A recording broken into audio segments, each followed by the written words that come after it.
So, Manushyatvam, Mumukshutvam, and a third item, a privilege, which can complete these two, Mahapurusha Samshrayah, guidance from a great teacher, a great man, Mahapurusha, an extraordinary great man who can guide you. We need guidance in life. So, Mahapurusha Samshrayah. So, three things are difficult to obtain. If you obtained it, treat it as the grace of the divine. What are the three? Manushyatvam, Mumukshutvam, Mahapurusha Samshrayah. The beautiful idea. The more you think of it, the more true it becomes. You feel it is true.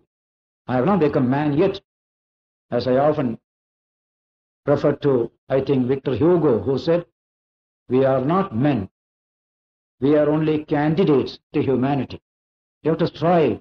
You have to achieve that real manliness. We behave like creatures, petty people, mean-minded people. Freedom has not come. Simply by political freedom, we don't become truly free. And that is the tragedy of free India. I put it always in a sentence, unfree India had more free people than free India. That's the condition today. So this importance of the reference in Vedanta, freedom, I must be free, I must be free. We had an introductory talk on the Viveka Chudamani and also studied three of the opening verses. The third verse, I said yesterday, is a very oft-quoted verse. Durlabham Trayamevetat Devanugraha Hetugam Manushyatvam Mumukshutvam Mahapurusha Samsayah. Three things are difficult to obtain. If at all we have got it, take it as the grace of God. First, Manushyatvam, born as a human being. Second, Mumukshutvam, desire to be free. Why it is bondage?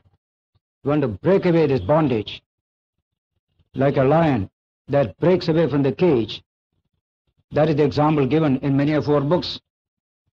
But we need guidance. A rat enters into a trap. It can come out, but it doesn't know how to come out.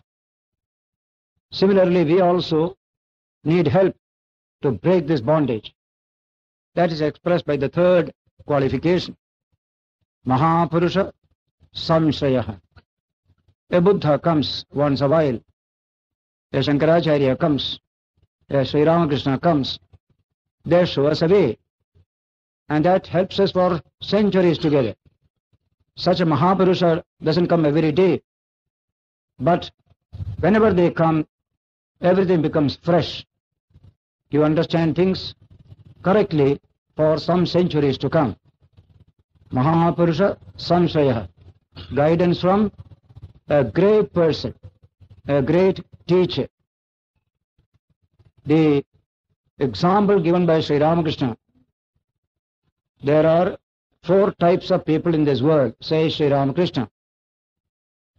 They are Baddha, Mumukshu, Mukta and Nitya Mukta.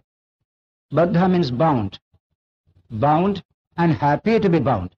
No interest at all to break out. Second, struggling. Struggling for freedom. They feel they are bound. They must be free. That's a wonderful type. Third is who have achieved freedom. And fourth is a unique type, who are ever free, never caught in bondage. We believe in Nitya Muktas, those who are always free. Sri Ramakrishna used to refer to Swami Vivekananda as a Nitya Mukta, eternally free. He has to be tied in bondage to do the work of the Lord. Otherwise his mind is always going to the highest level. He gives an example. When you cast a net to catch fish, Sri Ramakrishna says, some fish are very clever. They never get into the net. They are called the Nitya Muktas, ever free. But many are caught in the net. Among the many that are caught, some struggle to get out. They know they are caught. They feel unhappy, so they struggle. Occasionally, one or two actually escape also. That's called the mukta. This is called the mumukshu, those who struggle for freedom. But there are some fish, Ramakrishna says, who are quite happy. They are contented within the net. They feel quite satisfied. They even bite the net and remain quiet there. No struggle at all to get out. They are called the baddha jivas, the bound souls. They are happy with their bondage. These are the four types. This shloka says, it is good to struggle for freedom. Don't make peace with slavery or bondage. Struggle, struggle. And we shall achieve freedom, because thousands have achieved spiritual freedom. Why not we? So that is the hope that makes them struggle again and again to achieve freedom or emancipation. According to modern neurology, nature evolved the cerebral system in man to give him the taste of freedom, the taste of emancipation. The exact word used in a book on neurology is emancipation. Man alone can be free. This cerebral system has to be used to achieve that freedom. No animal can achieve. They don't have this developed cerebral system. So freedom is a great word in Vedanta, as I said yesterday. And so we know we are free. We struggle we are bound. We struggle to be free. Then we need guidance. Then only we read these great books. When we read the Upanishads or the Gita, teachings of Jesus or Buddha, Sri Ramakrishna, we get guidance. There is such a thing as bondage to this sensory system, this physical system, and the ego that is here. But to break from this bondage and be free. And the whole book is going to tell us every inch of that road towards freedom. As you pass through the verses, you will get new vistas. It is exactly like climbing Mount Everest. You start from the bottom, then climb 1,000 feet. Beautiful view you get. Then again, another 1,000, another 1,000. When you come to the end of this book, you will be feeling like reaching close to Mount Everest, 29,000 feet. Then only one step more, you are on the top. All this is described in this book, in the 580 verses. I thought I could finish all of them this year, during 8 days, 1 hour a day. But I think it will be rushing through. We won't be able to enjoy the beauty of the book. We shall be content if we can finish 100, 150 or 200 and take the rest next year, because it is such a fascinating study. So much knowledge we get, knowledge of man, knowledge of human possibilities, and a stimulus to unfold these possibilities. And so Shankara continues the verse 4. Labdhva kathanchit narajanma durlabham tatrapi pumstvam shrutipadadarshanam yastu atma muktau na yateta mudhatihi sahi atmaha swam vinihanti asadgrahat. Somehow, having got a human birth, and that too a masculine body. Yesterday I referred to this. One thing becomes clear in our history and now in modern history. Whenever political conditions become chaotic, whenever foreign invasions come, whenever there is too much of crime in society, people suffer, and women suffer more than anybody else. In India, therefore, when foreign invasions were there, chaotic conditions were there, women's freedom became curtailed in response to a particular social situation. At that time, unless you are free, you can't be seeking all these things going here and there. That must be the reason why Shankara says here, in these conditions, the masculine body is easier to achieve this freedom to search and attain the highest thing. When we see in America today, there is so much of crime, so that Many people cannot go out in the evening. After 7, people won't like to go out in New York. And especially women. Crimes against women are so many. Though that freedom becomes restricted. We are tied down in the house. So little opportunity to go. Men also. But women suffer more in such a chaotic state. As I said, Shankara himself had the greatest respect for women, and he worshipped the Divine Mother of the universe. So, and his respect for his mother was tremendous. So this must be due to the prevailing social conditions. In our Vedanta societies, because of this crime situation, if any meeting takes place after 7, audiences will be very few. Just a few will come, and that too less women.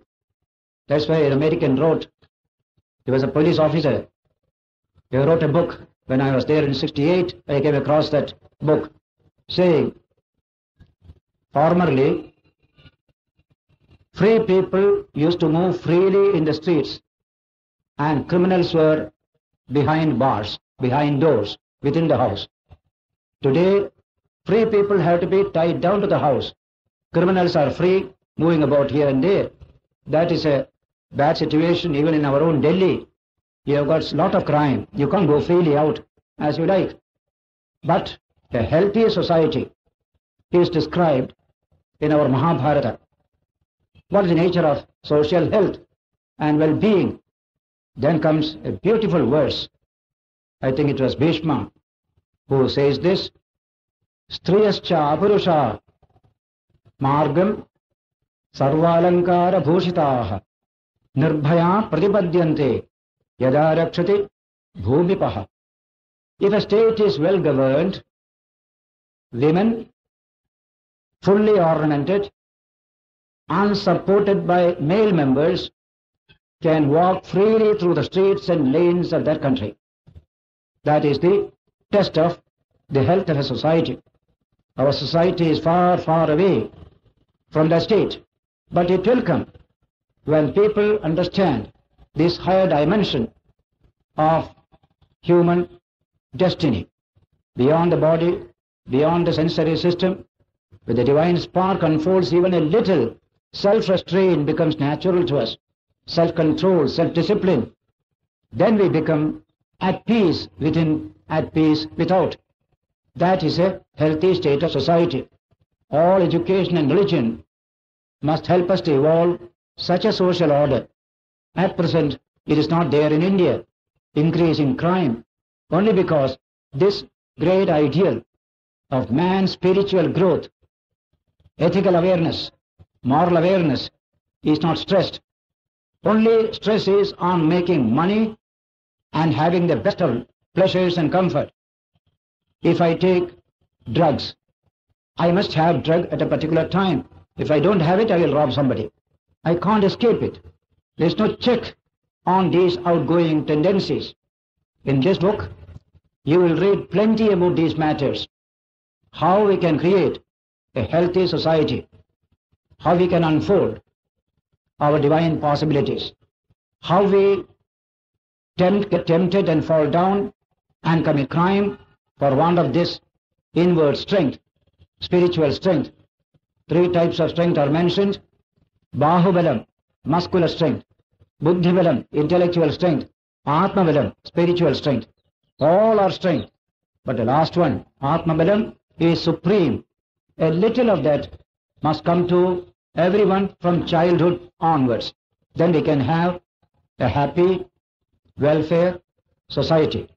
So, he says here, Ladhva kathanchit narajanma durlabham. Somehow, this rare human birth we have got. Tatrapi pumsvam, and a masculine body. Shrutipara darshanam. You have studied the Vedas. Plenty of scriptures you have studied. And yet, yastva atmamuktau nayateta mutatihi. That foolish man who doesn't strive to attain spiritual freedom, spiritual liberation. Who is he? What is he? He is a suicide. He is the one who commits suicide, he says. Sahi atmaha. Killing oneself is called atmaha. Why? Vinihanti asadgraha. Being attached to unreal things. He kills himself. he commits suicide as it were. Not suicide of the body, suicide of the soul. So far as man is concerned, death of the body is not so serious. Death of the soul, destroying the soul of man, that is the greatest danger. Such people commit that kind of suicide again and again, says Shankaracharya here. In the Upanishad, Isha Upanishad, also you get the same idea. Atmaha. And Shankaracharya defines it. Avidya doshena vidyamanasya atmanaha tiraskaranath atmahana ityuchyate. He is called a suicide because through attachment to unreal things, he neglects the self that is within, attracted by 1,000 things outside. Thereby, he commits suicide as it were. That's the language used. And today we can say, millions of people commit suicide every day. That's the nature of suicide. But Vivekananda said, writing in a letter, none lives except he or she who lives for others. The rest are more dead than alive. How many millions of people are dead today? From that point of view, to give them life is the purpose of books such as this. They are deluded, they commit blunders, they commit crimes, they insult humanity. They must be educated, they must be roused from that delusion. That's why Vivekananda referred to Vedanta as meant to dehypnotize people. We are already hypnotized. Suppose I am a criminal, I am hypnotized, then I commit a crime. If I knew my nature and the nature of others, I will never commit a crime. So Vedanta means dehypnotization. People are hypnotized into thinking, I am a man, I am a woman, I am rich, I am poor, black, white. All these are hypnotization. We must dehypnotize man. Here you can see the whole subject as dehypnotization of already hypnotized people, millions and millions of them. Sahi atmaha swam vinihanti asadgrahat. Attachment to unreal things makes him destroy himself. Then again, the idea is repeated. Itakko invasti mudhatma yastu swarte pramadyati durlabham manusham deham prapya tatrapi paurusham. Who is a greater fool than this person who, having got this rare human body, doesn't put it to good use? He is attached to unreal things. He becomes selfish, self-centered, and that is spiritual death. He is a fool, says Shankaracharya. He may think he is intelligent, but we know he is a fool. Just like it was Macaulay who said, a Socrates dissatisfied and a pig satisfied. Who is better? The pig thinks he is better, but the pig doesn't know the other side of the question. Socrates knows what the pig's enjoyment is, and his own enjoyment is something higher. So in English we say, a Socrates dissatisfied is better than a pig satisfied. So human beings can be satisfied, killing people, murdering people, robbing people, enjoying pleasure and comfort. They think they are grand. They are not. Their life is empty. This book is going to tell that life is empty with all the boldness. That is the greatness of Vedanta. It's called the lion roar of Vedanta. Vedanta Kesari. There's a language used in our literature. When the lion roars, all the foxes fly away. That's the nature of this philosophy. Strengthening, purifying, rational. You can question. That's the nature of Vedanta. Vadantu shastrani, yajantu devan, kurvantu karmani, bhajantu devataha, atmaikya bodhena vidapi muktirna siddhyati, janma shatantarepi. So many verses you will find here, which tell you, don't depend too much only on ritual. You will never gain height. Ritual as part of spiritual struggle is good. As the end of spirituality, it has no meaning. So whether it is a Mira, or Kabir, or Nanak, or Shankaracharya, they always point out, try to become spiritual, try to realize God, try to develop bhakti, jnana. That is what is needed. Not merely doing this ritual, that ritual. In some verses, therefore, this teaching comes to us.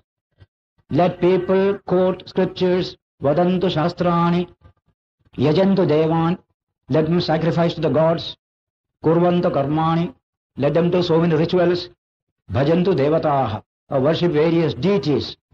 Atmaikya bodhena vinapi, muktirna siddhyati, without realizing the unity of the self, that in you, in me, in all, there is only one infinite self. We are all one in God. That knowledge must come. Without it, you may do all this for hundreds of janmas, still no liberation is going to come to you. Brahma shatantarepi, Brahma's 100 years, you may go on doing it. Brahma's 100 years means a number with 24 zeros. That's the nature of the Brahma's age, as I call it. So, the next sloka says, quoting, rather referring to a beautiful passage in the Brihadaranyaka Upanishad, where a dialogue between Yajnavalkya, the great philosopher, and his wife Maitreyi. Yajnavalkya wanted to renounce this world, and he told his wife Maitreyi and the other wife Katyayini, I have plenty of wealth. I want to renounce everything. I will divide this money between you two, this wealth. So I shall go. So Katyayini was satisfied with the wealth. But Maitreyi said, what shall I do with this wealth? Can I become immortal? Can I become free with the wealth that you gave me? No. Wealth cannot make you immortal. It can help you to live a decent social life, civilized life, and nothing more. Realization comes only through renunciation, through tyaga, not through bhoga. That's the language of the Upanishad. So she said, what shall I do with that wealth which doesn't help me to become immortal? Throw it away. Teach me how I can become immortal. Then comes a beautiful discourse from Yajnavalkya to Maitreyi, where this idea comes. Amutatvasya na ashasti vitte nityeve hi shrutihi braviti karmano muktera hetutvam sputam yataha. The Shruti or the Upanishads say that immortality cannot be gained through wealth. Accumulation of wealth doesn't make you immortal. Amutatvasya na asha asti vittena. Even the very desire for immortality won't come attached to wealth. Therefore, it is clear that all the actions that you do will not help you for this achievement. Karmano mukte rahetatvam. Go on rituals, go on doing this and that, I shall be free. No, you must get that illumination, that knowledge. If you can squeeze your actions and produce knowledge out of it, then it is good. Otherwise, they are just actions only, just like a bull going round and round the chakki, and you get oil and bull goes round and round. He gets only a little grass, nothing else. That's the example given. Karmano mukte rahetatvam sputam yataha. Therefore, the next sloka says, Ato vimuktye prayateta vidwan sanyasta bhakhyartha sukasprahasan santam mahantam samupetya deshikam teno upadishtartha samahitatma. Therefore, vimuktye prayateta vidwan. A wise man, intelligent man, will strive for liberation. Something is wrong with me. I am not free. I am bound. My sense organs pull me this way, that way. As you can see, when we read the papers in various countries, super bazaar theft. Well-dressed men and women go to super bazaar and steal. Sometimes they are caught. So when they are caught, magistrate will ask, why did you steal? You are a decent man. You have $80 in your pocket. Why did you steal? No answer. I was attracted by that beautiful thing there. And I just told. This kind of thing happens to everyone. We have to be very careful. Therefore, Ato vimuktyai prayateta vidwan. If you are a wise person, you will strive to be free from these bondages. How? Sanyasta bhahyartha sukasprahasan. This drawing of the mind by the senses to external objects, without your knowledge of it, that must be stopped. Control your mind, control the senses, so that when you work, when you live in the world, you live like a master, not as a slave, like the example given in our literature. A bull, a nose ring is put on the bull, and you take it here and there. That is how man is. He has no freedom. We are carried away here and there. That is not at all worthy of a human being. He must have tremendous self-control.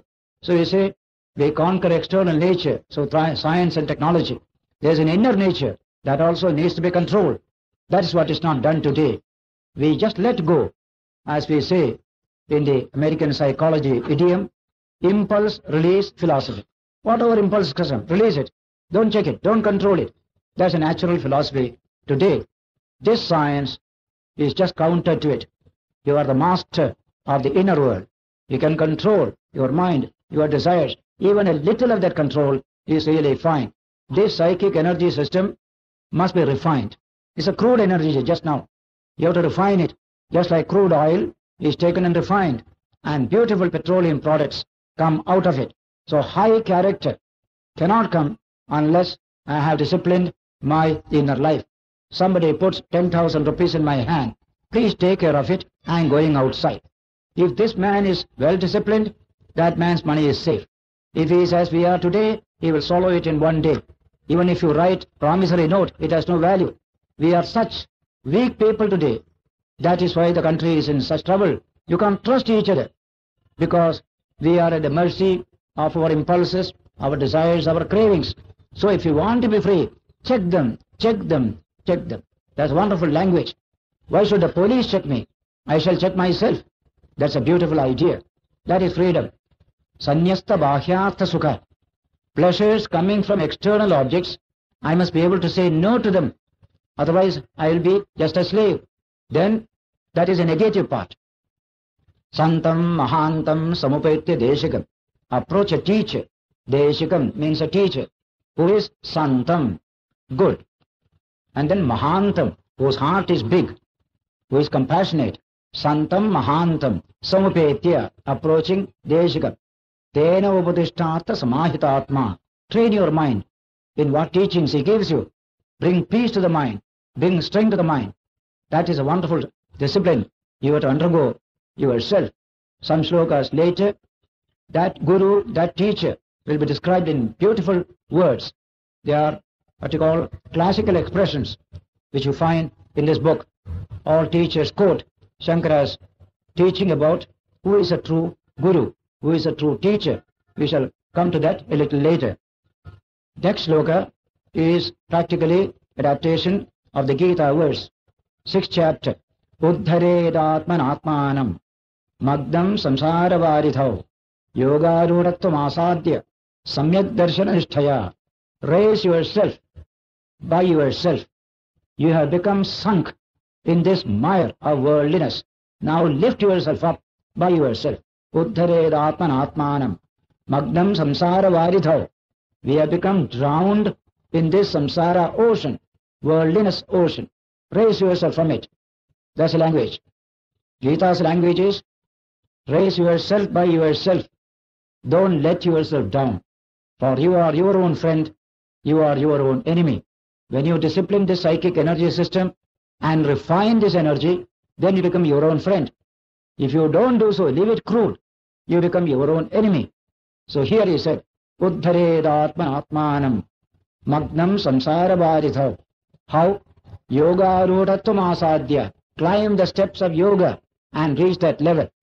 Wonderful. That level of buddhi, enlightened reason, is like climbing, slowly building up your spiritual strength, step by step, step by step. That famous Ayyappan temple in Kerala, Sabarimala, 18 steps, highly symbolic, step by step, step by step. Then reach the sanctum sanctorum. So life has to be lived by rising step by step to higher and higher levels. This human consciousness now functions at the sensory level.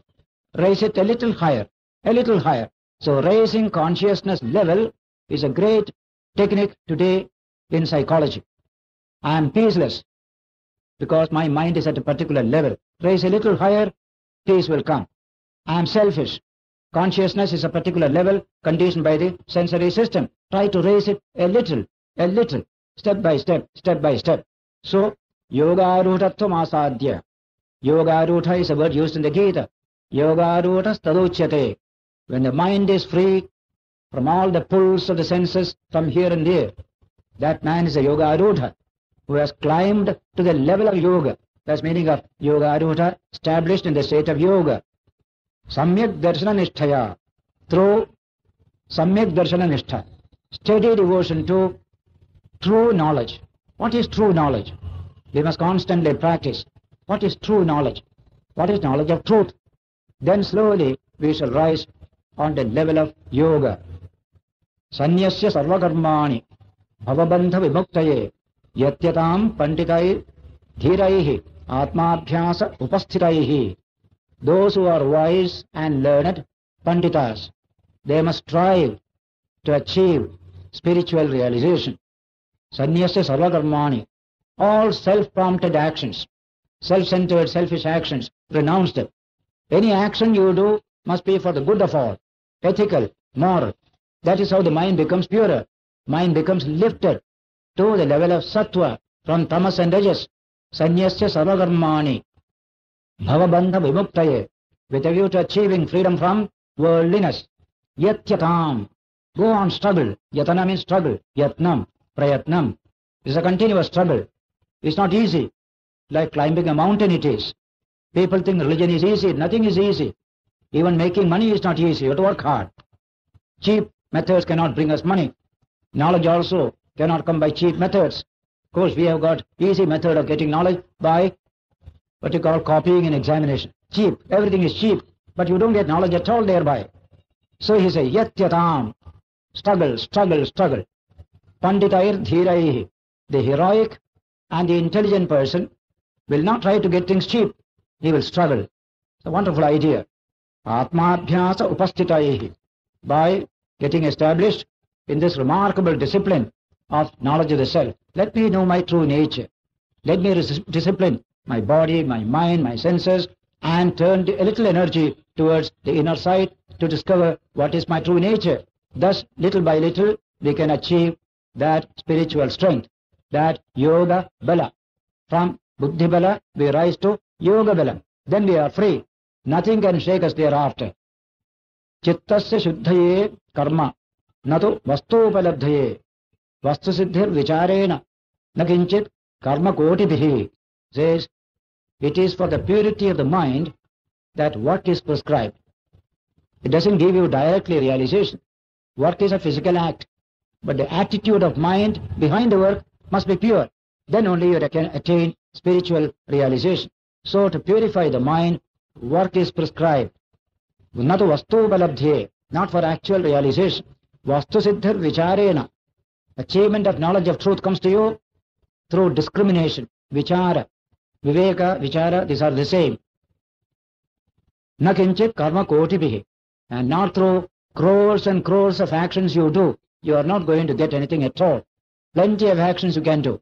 Unless the mind is handled, mere action will make you mechanical and nothing else. A machine doesn't become wiser, doesn't get knowledge at all. Man also is like a machine. That won't do. Knowledge must come along with work. Samyak vicharata siddha rajutattva avatharana brantotita mahasarpa bhayadukha vinashini. An example is taken.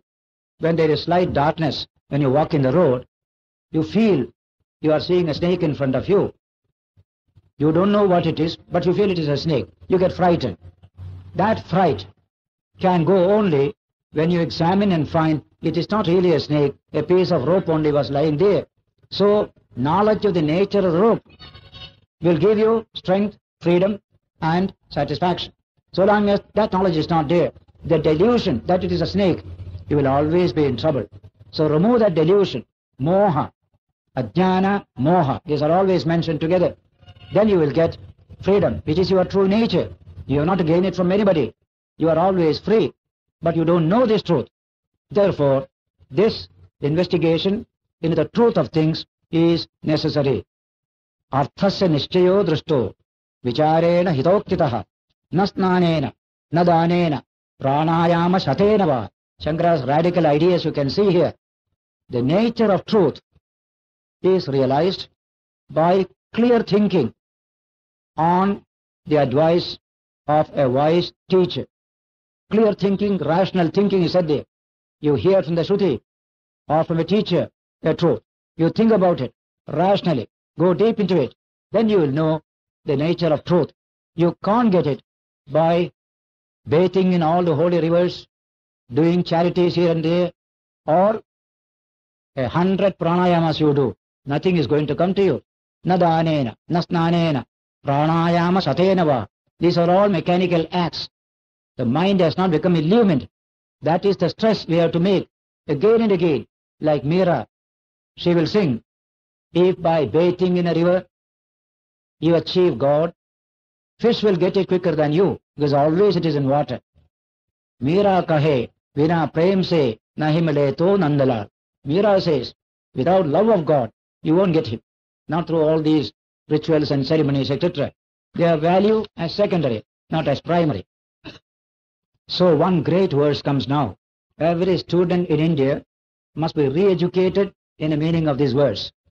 Number 14 says, Adhikarinam ashaste phalasiddhir visheshatah upaya deshakaladya santyasmin sahakarinaha.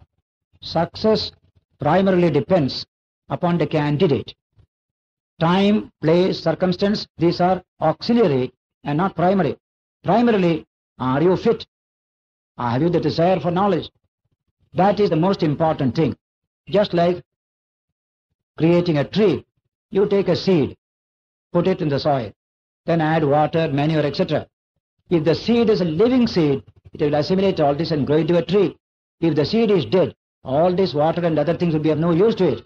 So, the most important stress must be on the candidate, on the student, on the seeker. Help and other things are secondary. This is primary. So, adhikarinam ashaste. Are you an adhikari? Are you a capable person devoted to the particular cause? Then everything will be all right. Upaya desha kala adhya. Desha kala, time, space, conveniences. They are only upayas, auxiliaries only. First this, then other things can help you. Therefore, ato vichara kartavyo jitnyasor atmavastunah samasadya dayasindhum gurum brahmavid uttamam. Therefore, we must discriminate. We must try to exercise our mind. What is truth? What is untruth? What is right? What is wrong? This discrimination, this kind of vichara must be undertaken to understand one's own true nature, Atmavastunah. Samasadya dayasindhum gurum. By approaching a guru who is an ocean of compassion, dayasindhu. And not only so, Brahmavid Uttamam, who is the best among the knowers of Brahman. Guru also must be a man who knows the truth. Then only he can help me. He himself is ignorant. How can he help me? Therefore, we must take care to see that the Guru is capable of communicating knowledge. And also he is compassionate. He doesn't sell knowledge for money. In India, religious knowledge is never sold for money. Only modern times we find a lot of money coming into the picture for selling of religion. Then, what kind of student you must be?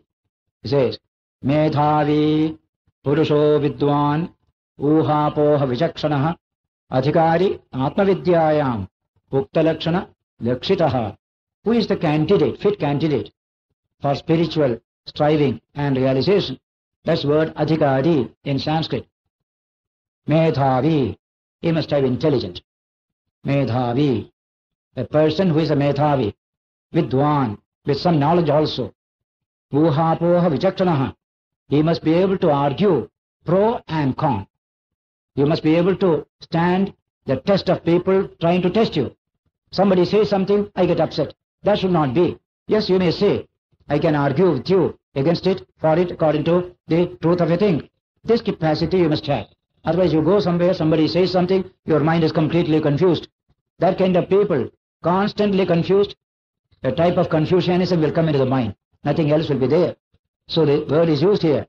Uha poha vichakshanaha. You must be able to argue for it, against it, so that you are an intelligent person. Nobody can dupe you. Duping is possible because I am a fool. I should not be a fool. I must be intelligent. This is a serious path. That kind of emphasis is laid in the Jnana Marga of Vedanta. For that kind of a candidate who is Viveki, power of discrimination. Not that we should have it 100%. When we start, we have it only 5%. Then we build it up, build it up. build it up. Vivekino, viraktasya, a measure of detachment from sensory life. If we are deep in it, this kind of search cannot come. A sense of detachment has come. Yes, I see. This is quite perishable, very ordinary. There is something higher. So we slowly start. In searching for the higher, mind becomes naturally, spontaneously withdrawn from things that are lower. What you call a joyous renunciation, spontaneous renunciation. Don't eat, don't say. When you are thinking of higher things, attachment to these things vanish automatically. That is the type of positive renunciation taught in Vedanta. Simply don't do Vedanta doesn't say. You don't do this, do that. Why? You will get something better, something better, something better. That kind of renunciation is advocated in the Upanishads, Gita, and in the Bhakti books, and now in this Vivek Chudamani. Viraktasya Shamati Gunashalinaha. He must have these sixfold qualities. Shama, Dama, Uparati, Titiksha, Samadhana, Shraddha. All this will be explained one by one in this book. Shama is control of the senses. Dama, control of the mind, discipline of the mind. Shamadi Gunashalinaha. He who has a measure of this kind of self-discipline, such a person alone can take the first step in spiritual striving, ethical and moral striving. Such a mumukshu, such a candidate who is seeking moksha or freedom alone is fit for Brahma Jitnyasa, inquiry into the nature of God, nature of Brahman. Sadhananyatra tattvari katithani manishibhihi yeshu satsveva sannishta yadabhave na siddhyati. Elsewhere in other books of Vedanta, especially in Shankara's own commentary on the Brahma Sutras, it is mentioned 4 qualifications are necessary for one in search of spirituality. Sadhana anyatra chatvari kadithani manishibhihi. Wise people have said it. Yeshu satsveva sannistha. If you have those qualifications, then you will be able to establish yourself in truth. If not, it is not possible at all. Just like any scientific research, certain qualifications are essential. Take an average high school student, put him in a postgraduate research. He will be absolutely useless there. Certain qualifications are needed to come up to that particular level. Similarly, in this wonderful search for Brahman or the infinite nature of man, we need 4 qualifications. What are they? Will be said one by one and explained and defined also in this book. Adau Nitya Vastu Viveka Pariganyate. The first qualification, the capacity to discriminate between what is Nitya, what is Anitya, what is eternal, what is only ephemeral or temporary. That knowledge we must have. Only running after shadows all the time, such a person cannot achieve the highest of light. He must have the discrimination. This is light, this is shadow, this is eternal, this is ephemeral. Then, Ihamutra Phalabhoga Viragas Tadanantaram. A tremendous determination not to run after the fruits of actions as pleasures and comforts, either in this life or in a future life in heaven. I don't want all this. I want truth. I want nothing else. Just like Nachiketa in the Kathopanishad, Yama offered him every type of pleasure and comfort. And the boy said, you take them yourself. I don't want them. I want only truth. Are you prepared to give me? Yama is very pleased. Said, let me have more students like you. Your mind is wonderful. So, a measure of these kind of qualifications we must have in the beginning. Then we build up greater strength, spiritual, ethical and moral. Then, Shamadhi Shatka Sampattihi. The 6-fold Sampatti means wealth. Beginning with Shama. Shama, Dhamma, Titiksha, Uparati, Samadhana, Shraddha, which will be defined later on. Then finally, 4th is Mumukshutvam, a keen desire to be free. All these are meaningless unless they are yoked to this great purpose. Any kind of austerity is meaningless unless your purpose is to achieve a higher style of life, a higher type of life. The highest life is spiritual realization. Then comes first, what is that? Discrimination between